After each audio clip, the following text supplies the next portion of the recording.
Donc, Coca-Cola a annoncé qu'elle sortait une nouvelle version de son célèbre breuvage, le Coke, avec du sucre de canne américain. Et tout ça pour faire plaisir à Donald Trump. Mais de quoi je me mêle quand même? Il l'avait suggéré dans un post, dans un affichage sur son réseau personnel Truth Social, plus tôt cette semaine. Est-ce que toutes les entreprises américaines sont en train de se conformer pour faire plaisir au nouveau président? Où sont passées les valeurs, les énoncés de mission, l'indépendance?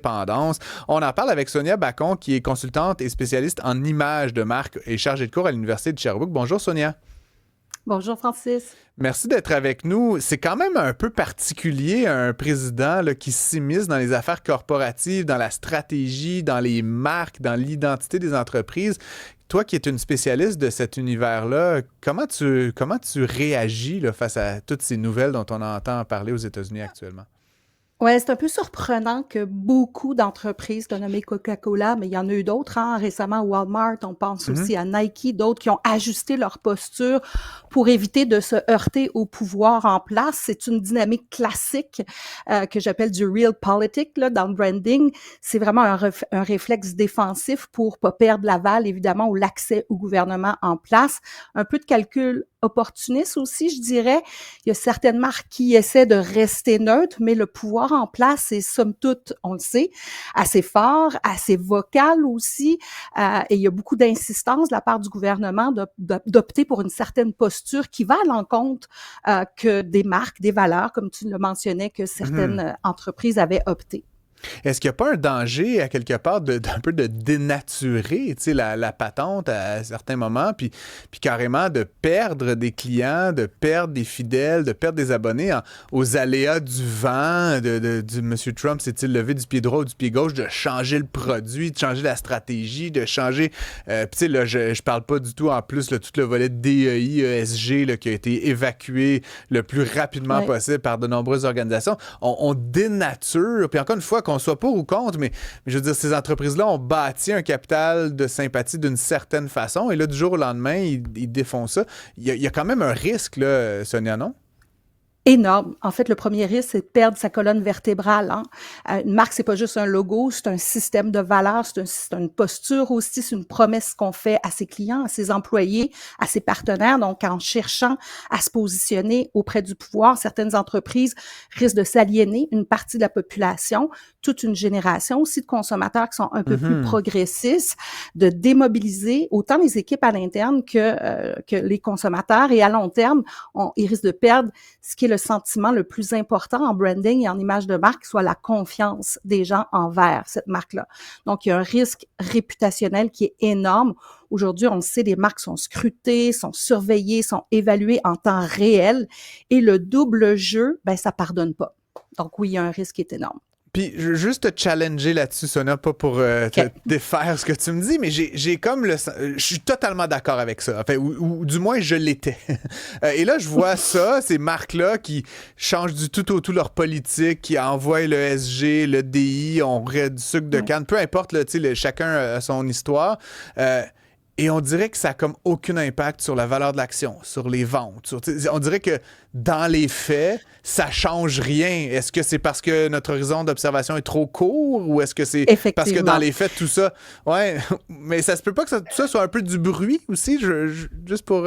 Oui, peut-être qu'il y a un peu de bruit derrière tout ça. Hmm, Peut-être qu'ils se disent, on attend que le vent va passer parce que le vent est fort en ce moment. Il y a un hmm. retour vers la mode conservateur, c'est certain.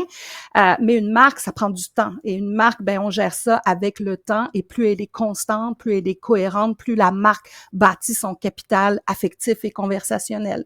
Donc, peut-être que certaines vont se dire, ah, ce n'est que 4 ans, le vent va passer. D'autres vont tout simplement rester neutres par rapport à ça. Mais oui, ça prend du temps avant de voir des effets à long terme. En fait, le défi de ces marques-là qui se tournent vers le vent qui tourne et qui souffle en ce moment, c'est de voir est-ce qu'ils vont perdurer dans cette posture-là. Probablement pas. À voir. Hmm. Tu parlais d'autres entreprises, puis bon, je pensais à Nike notamment, tu sais, qui à un moment donné avait carrément fait une pub là, tu sais, très forte avec Colin Kaepernick, tu sais, prenant vraiment tu sais, Position.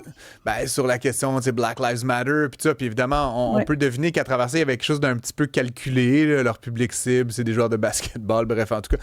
Oui. Mais quand même, tu sais, il y avait quelque chose, on pensait d'un peu authentique, ou tu sais, je pense même plus loin que ça encore, là, à Patagonia, là, je me rappelle une pleine page qu'ils avaient acheté, The President Stole Our Land. Le président a volé nos terres. Il y a quand même une interrelation entre le corporatif et le politique aux États-Unis qui est à la limite beaucoup plus fort qu'on a ici Maintenant. au Québec.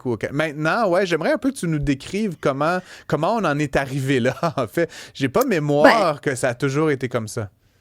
Non, effectivement, c'était beaucoup plus libertin, mais là, on le voit, c'est un retour en force de l'anti-woke. Tu as mentionné aussi le recul des politiques DEI, les médias traditionnels aussi qui sont sous la loupe. Il y a une espèce de création d'une économie que moi, j'appelle MAGA, là, vraiment, littéralement. Donc, c'est ce phénomène-là où est-ce que ça s'est jamais vu, tu as raison, même Silicon Valley qui est perçu assez progressiste, qui a pris position envers les politiques de Trump aussi, c'est assez révélateur de ce phénomène-là, qui a à voir avec la posture et effectivement la ligne de pensée conservatrice du président Trump. Je suis avec Fred Bastien en studio. Je pense que tu connais un tout petit peu connais très bien. Fred, Sonia. Vous avez fait de la radio ensemble tous les deux, d'ailleurs. Absolument. Fred, comment tu réagis à tout ça, toi? Ben moi, je suis curieux d'entendre Sonia sur le fait que c'est les compagnies informatiques les premières qui se sont alignées à Trump. Dès son élection, on a vu M. Zuckerberg se catapulter à Joe Rogan, dire à quel point Trump allait aider sa compagnie. On a vu M. Bezos, on a vu d'autres dirigeants informatiques là, se rendre à l'inauguration. En quoi ces compagnies-là avaient besoin là, de l'appui de l'administration Trump? Probablement certains trucs fiscaux reliés à tout ça, certaines redevances aussi, certainement. Moi aussi, j'ai été étonnée de voir Tim Cook qui était là lors de l'Assemblée. Évidemment, on sait qu'il est un gay ouvert à cet effet-là, aussi qui était présent lors de l'investiture de Trump. Donc, ouais, c'est pour ça que c'est un peu hors norme tout ce qui se passe, particulièrement en Silicon Valley, qui est reconnu normalement pour son caractère plus progressiste et qui a pris vraiment cette ligne-là directrice. Dans le documentaire, je ne sais pas si tu te rappelles ou si tu l'as vu, Sonia, The Corporation, je ne sais pas si ça te dit vaguement quelque chose. Les cinéastes faisaient un diagnostic des compagnies et ils en venaient à la conclusion que la plupart des marques étaient en fait des psychopathes. Est-ce que les grandes marques, les grandes entreprises ont des comment dire, sans nous improviser psychologues là, ou médecins? Je dirais beaucoup plus opportunistes que psychopathes.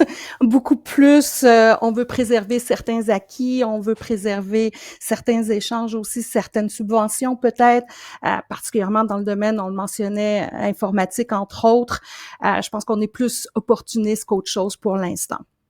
Donc, pas tout à fait dans la maladie mentale, mais encore, ça reste à voir. Sonia Bacon, merci d'avoir été avec nous. Je rappelle que tu es consultante et spécialiste en images de marque et chargée de cours à l'Université de Sherbrooke. Bonne fin de journée à toi. Au plaisir, merci. Ouais.